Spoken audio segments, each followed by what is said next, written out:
अस्सलामुअलैकुम जी।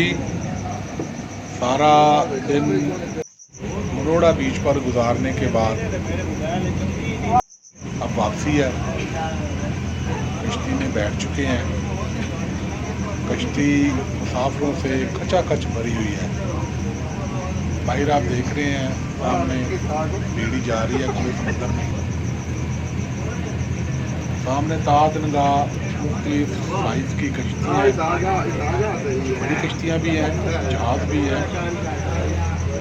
और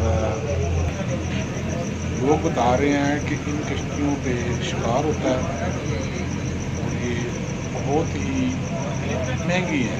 इनकी कीमत करोड़ों में है। बाजार दिखने में ये नॉर्मल सी कश्ती है, लेकिन ये शदीद है। ये सामने दो कश्तियाँ नजर आ रहा है। मछलियाँ पकड़ने के लिए ये खुले समुद्र में जाती हैं।